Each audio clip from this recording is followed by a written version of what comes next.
안녕하세요. 저는 하버드 대학교에서 동아시아 역사를 가르치고 있는 제임스 앤더슨입니다.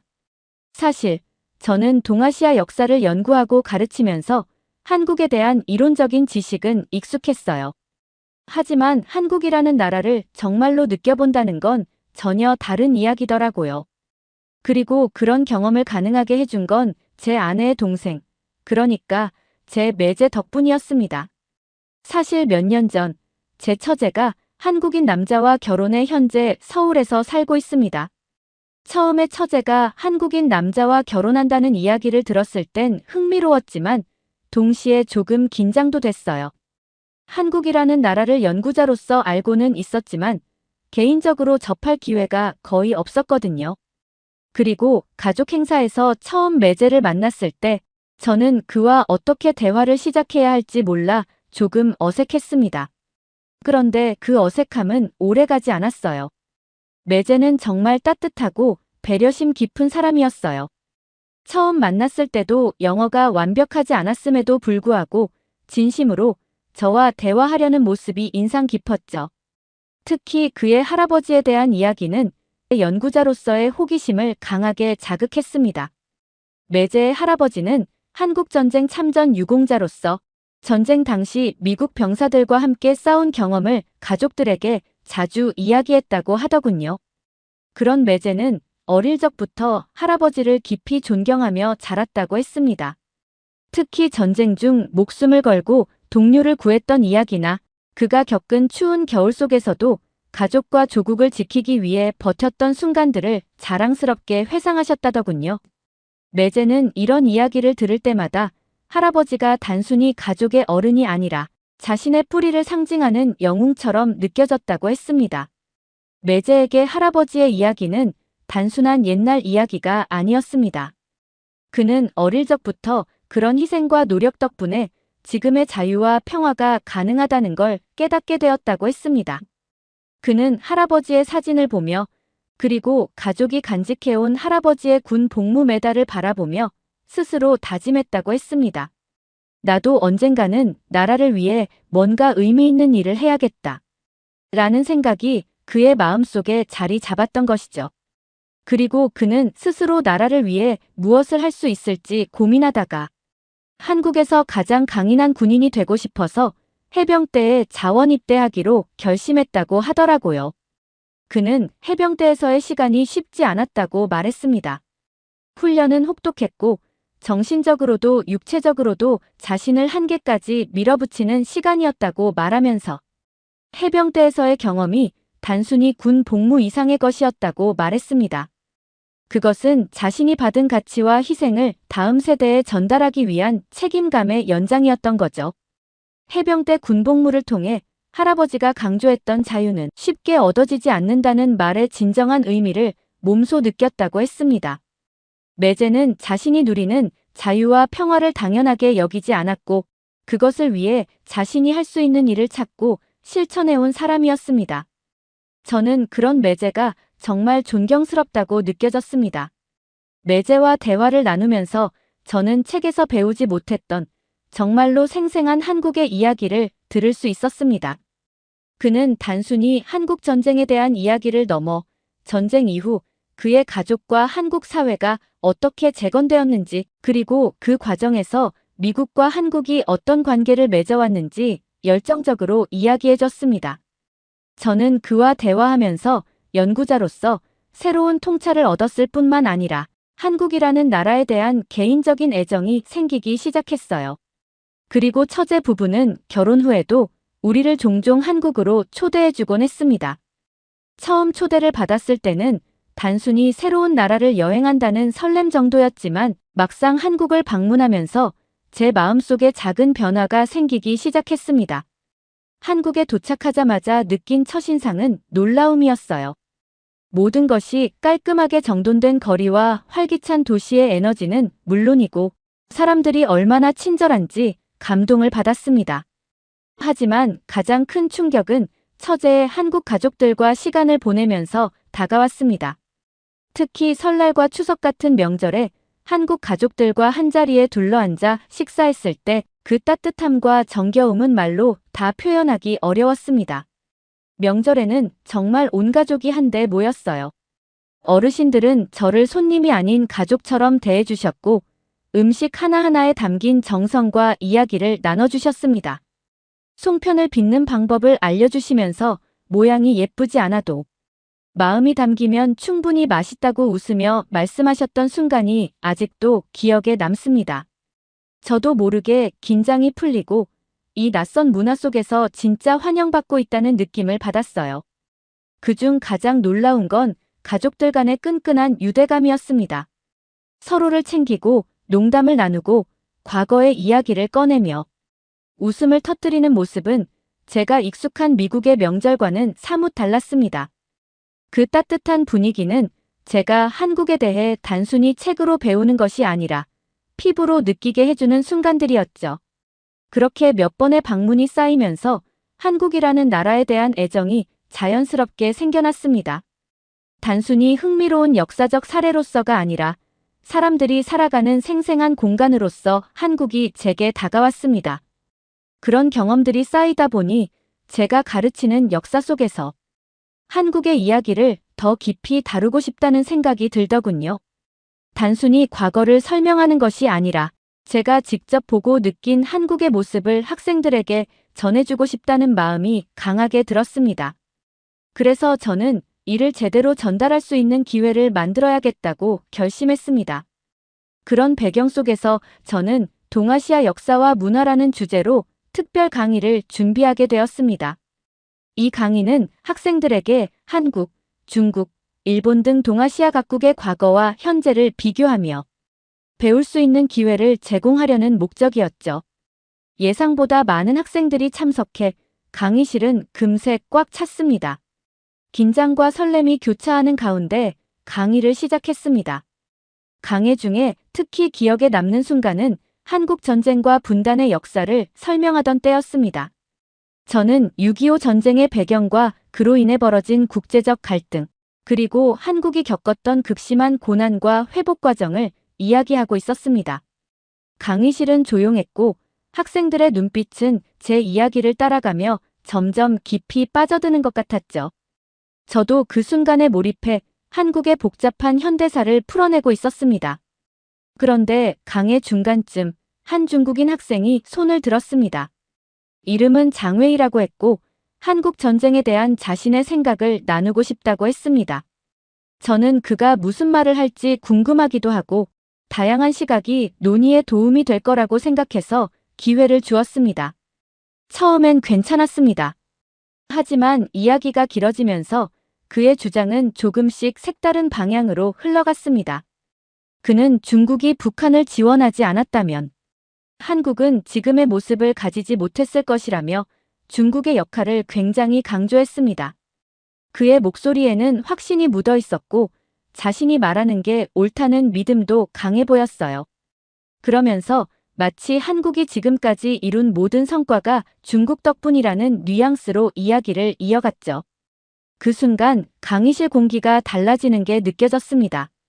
다른 학생들이 조용히 장웨이를 쳐다보기 시작했고 특히 한국에서 온 유학생들 몇몇은 그 말을 듣고 표정이 굳어지는 것 같았습니다.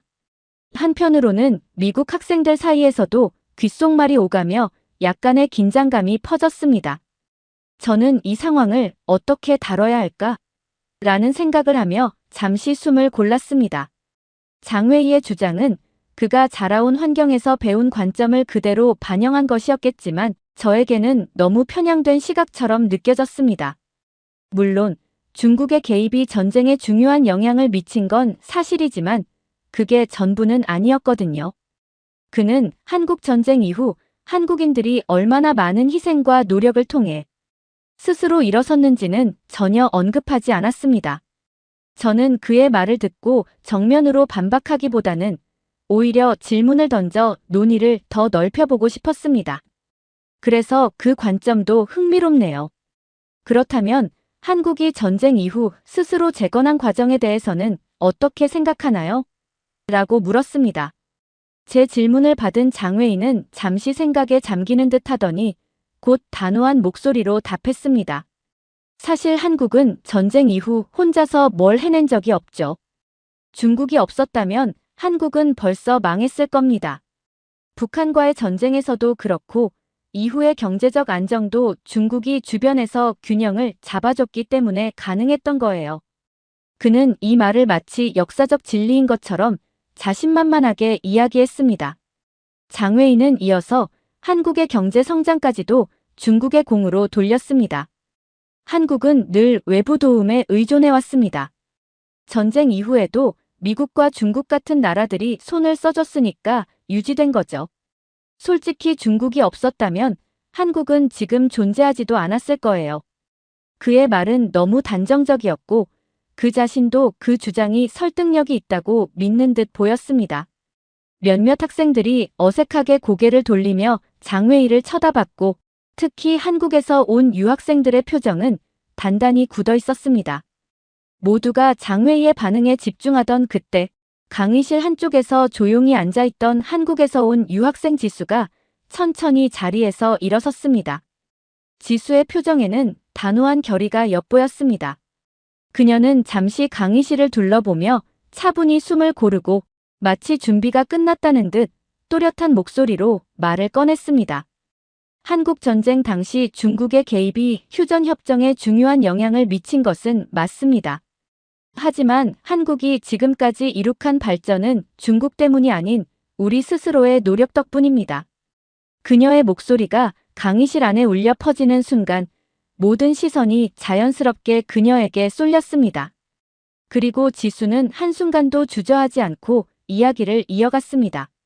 중국 학생 장웨이의 말처럼 한국은 전쟁으로 폐허가 된 나라였습니다. 6.25 전쟁 당시 국토 대부분이 잿더미로 변했고 수많은 사람들이 삶의 터전을 잃었습니다. 전쟁 직후 우리 국민은 끼니조차 제대로 해결하지 못하며 하루하루를 버텨야 했습니다. 하지만 그런 절망 속에서도 우리는 멈추지 않았습니다. 한국인들은 작은 희망이라도 붙잡으며 스스로의 힘으로 다시 일어나기 위해 최선을 다했습니다.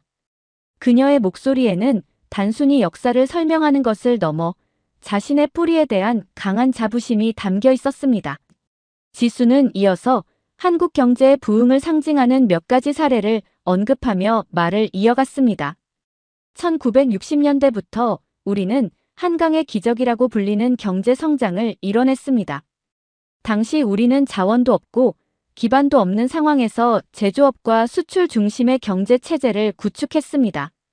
자동차, 반도체, 선박 같은 분야에서 한국 기업들이 세계 정상에 오른 것은 단순히 외부의 도움 때문이 아니라 한국인들의 끊임없는 노력과 혁신 덕분이었습니다. 세계가 한국의 저력을 인정한 것도 바로 이 때문입니다. 게다가 한국의 교육 환경도 매우 열악했습니다. 교실 대신 천막에서 수업을 하고 교과서조차 부족했던 시절도 있었어요. 하지만 국민 모두가 교육이 미래를 바꿀 열쇠라는 믿음으로 자녀를 학교에 보내기 위해 온 힘을 다했습니다. 그 결과 지금 한국은 세계에서 가장 높은 문해율을 자랑하며 국제학업성 취도 평가에서도 늘 상위권을 차지하고 있습니다. 이러한 교육의 성과는 결국 IT와 기술 분야의 혁신으로 이어졌습니다. 오늘날 반도체와 스마트폰 같은 첨단 제품은 한국이 독자적으로 개발한 기술력의 결과물입니다. 한국은 이제 IT 강국으로 세계를 선도하고 있다는 것을 다들 알고 있지 않습니까? 마지막으로 한국은 단순히 경제적 발전에 머무르지 않았습니다. K-팝, K-드라마, 영화 같은 문화 콘텐츠를 통해 한국은 이제 전 세계적으로 인정받는 문화 강국으로 자리 잡았습니다. 기생충이나 오징어 게임 같은 작품은 단순한 오락을 넘어 한국의 사회와 문화를 깊이 있게 표현하며 세계인들에게 큰 공감을 불러일으켰습니다. 이런 성취는 우연히 만들어진 것이 아닙니다. 창의력과 끊임없는 도전, 그리고 우리 한국인들이 가진 열정이 만들어낸 결과입니다. 지수가 말을 이어가는 동안 저는 그녀의 태도에서 강한 자신감을 느낄 수 있었습니다. 그녀는 단순히 자신의 주장을 말하는 것이 아니라 그 안에 담긴 신념과 진심을 전달하려고 애쓰고 있었습니다. 그 순간 지수는 단순히 학생이 아니라 자신이 속한 나라를 대표하는 대변인처럼 보였습니다. 그녀의 목소리에는 묘한 힘이 있었고 강의실 공기를 완전히 사로잡는 느낌이 들었습니다. 학생들도 그 힘을 느낀 것 같았습니다.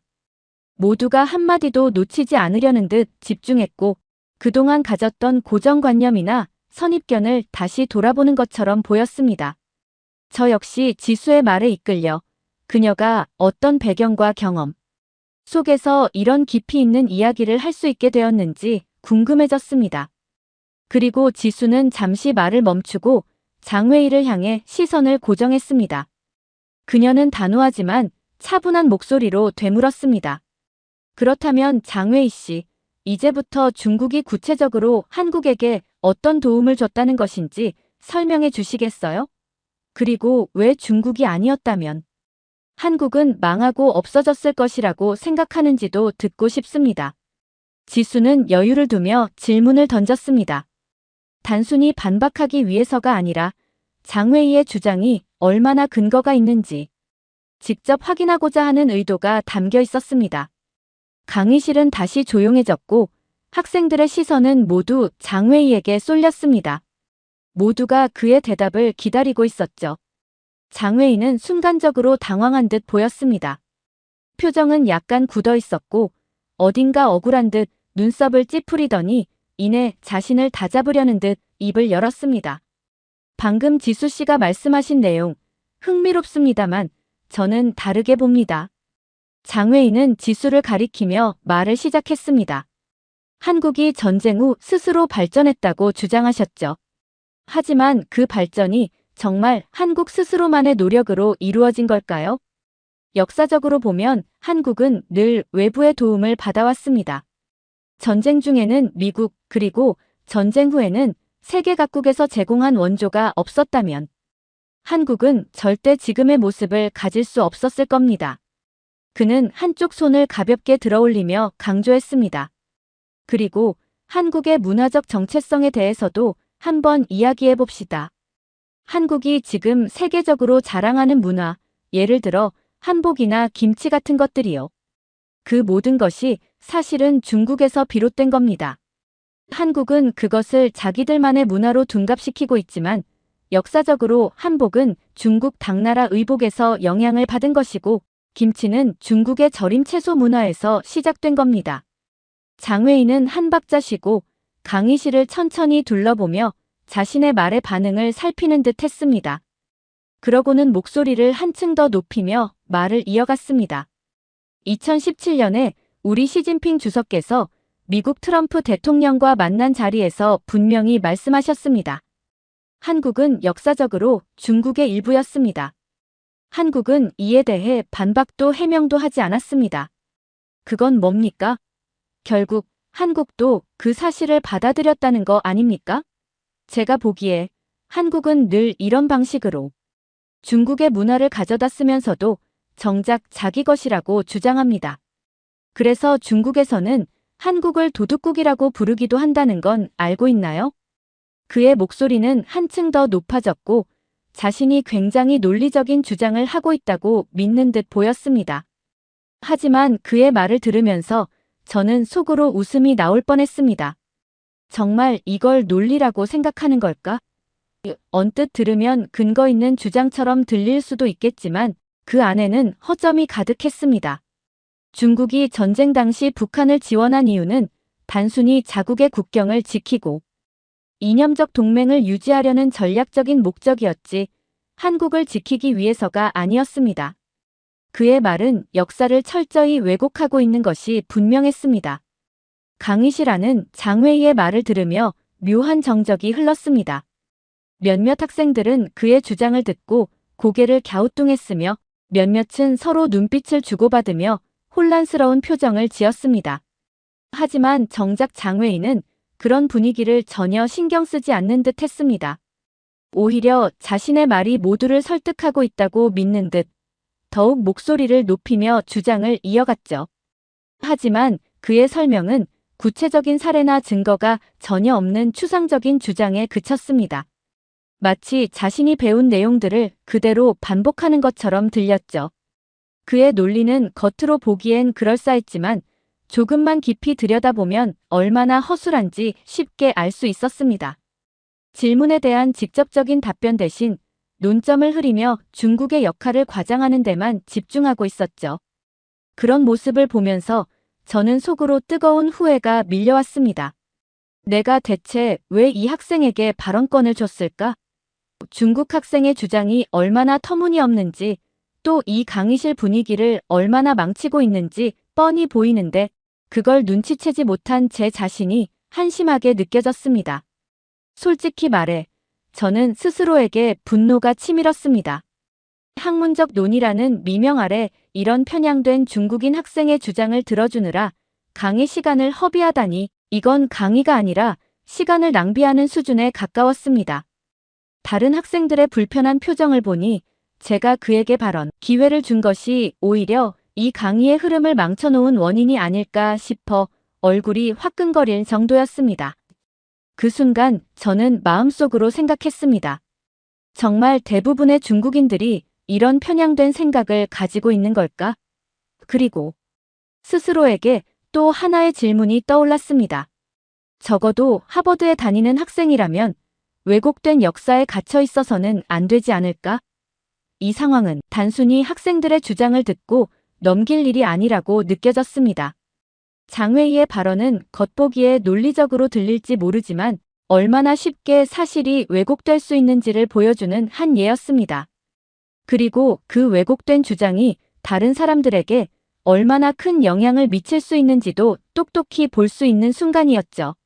저는 이 강의가 단순히 정보를 전달하는 자리가 아니라 역사적 진실과 편향된 관점을 분별하는 중요한 계기가 되기를 바랐습니다. 그래서 강의가 끝날 무렵 저는 지수와 장웨이를 따로 불러 특별 과제를 내주기로 했습니다. 오늘 강의에서 각자 주장했던 내용들을 뒷받침할 수 있는 근거 자료를 조사하고 그 자료를 정리해서 발표 준비를 해오라고 지시했습니다. 단순히 서로를 반박하기 위한 논리를 가져오는 것이 아니라 객관적인 사료와 사실에 기반해 자신의 주장을 정당화할 수 있어야 한다고 강조했습니다. 강의를 마치며 저는 학생들이 이 과제를 통해 자신의 관점뿐만 아니라 다른 사람의 주장도 더 깊이 이해하고 비판적으로 분석할 수 있는 기회를 가지길 바랐습니다. 그리고 무엇보다 역사적 사실을 제대로 배우고 왜곡된 관점을 바로잡는 일이 얼마나 중요한지를 깨닫길 기대했습니다. 그리고 드디어 그 다음 주강의 시간이 되었습니다. 지수는 저의 지시에 맞춰 정말 빈틈없는 자료를 준비해 왔더군요. 심지어 한국에 관한 영상을 직접 찾아 준비해 왔다는 사실을 알았을 때 저는 적잖이 놀랐습니다. 그녀가 얼마나 철저하게 과제를 준비했는지를 단번에 알 수 있었습니다. 지수의 발표는 시작부터 강의실을 사로잡았습니다. 자료 하나하나가 논리적이고 체계적이었고 제시된 증거와 설명도 매우 설득력 있었습니다. 특히 그녀가 준비해온 영상은 한국의 발전과 문화적 성취를 생생하게 보여주는 내용이었는데 강의실의 모든 학생들이 그 영상을 집중해서 끝까지 시청했습니다. 영상이 끝나자 여기저기서 탄성이 터져나왔고 몇몇 학생들은 고개를 끄덕이며 깊이 공감하는 모습을 보였습니다. 저 역시 발표 내용과 준비 과정에서 그녀가 보여준 철저함에 감탄하지 않을 수 없었습니다. 그리고 다음은 장웨이의 발표 차례였습니다. 저는 이름을 불렀죠. 장웨이, 준비한 자료를 발표해 주시겠습니까? 하지만 아무런 대답이 없었습니다. 저는 다시 한번 그의 이름을 불렀습니다. 장웨이, 혹시 듣고 있나요? 그런데도 아무 반응이 없었습니다. 강의실을 둘러보니 장웨이는 그 자리에 없었습니다. 공교롭게도 그는 그날 강의에 출석하지 않았던 겁니다. 처음에는 무슨 일이 생겼나 싶어 그의 상태를 걱정하기도 했습니다. 하지만 그 다음 주에도 그리고 또 그 다음 주에도 그는 제 수업에 나타나지 않았습니다. 결국 상황을 알아보니 장웨이는 제 수업을 수강 취소했더군요. 그 사실을 알았을 때 저는 허탈함과 어이없음이 동시에 밀려왔습니다. 그토록 자신만만하게 주장하던 학생이 막상 자신의 주장을 뒷받침할 기회가 오자 이렇게 물러서는 건가 하는 생각이 들었습니다. 많은 학생들을 만나왔지만 이렇게 무책임한 태도를 보이는 학생은 정말 드물었습니다. 장웨이의 행동을 보면서 솔직히 도대체 이런 태도로 하버드에 어떻게 입학했을까? 라는 생각이 들었습니다. 자신이 그렇게 당당하게 주장했던 말을 증명할 기회가 있었는데 그 기회를 회피하고 사라져버린 모습이 실망스럽기까지 했습니다. 하지만 이번 일에서 얻은 것도 분명 있었습니다. 장웨이와는 대조적으로 지수가 보여준 열정과 철저한 준비는 강의실에 있는 모든 학생들에게 강렬한 인상을 남겼습니다. 지수의 발표를 통해 학생들은 한국이라는 나라가 전쟁의 폐허 속에서 어떻게 지금의 발전을 이루었는지 그리고 왜곡된 시각과 사실은 어떻게 구분해야 하는지를 깊이 배울 수 있었습니다. 이번 경험은 단순히 한 학생의 논쟁으로 끝난 일이 아니었습니다. 오히려 강의에 참석한 모든 학생들에게 한국이라는 나라를 정확히 이해하는 계기가 되었고 역사와 문화를 바라보는 시야를 넓혀준 의미 있는 시간이었습니다. 강의실에서 일어난 이 모든 일들은 저에게도 오래도록 기억에 남을 것입니다. 진실을 탐구하고 열린 마음으로 서로의 문화를 이해하는 것. 그것이야말로 제가 이 강단에 서 있는 이유이자 교육의 진정한 목적이라고 생각합니다. 앞으로 제 강의를 듣는 학생들 중에서 한국에 대해 편향된 시각을 가진 학생들이 있다면 지수가 만든 그 한국 영상을 필수로 시청하도록 할 생각입니다. 그 영상은 단순한 자료를 넘어 한국의 역사와 문화를 명확히 이해하고 잘못된 편견을 바로잡는 데 큰 도움이 될 것이라고 확신합니다. 오늘의 사연, 여러분은 어떻게 들으셨나요?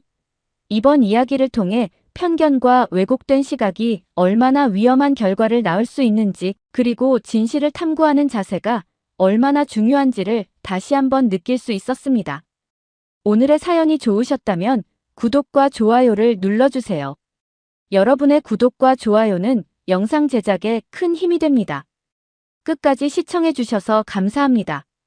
더욱더 감명 깊은 사연으로 찾아뵙겠습니다.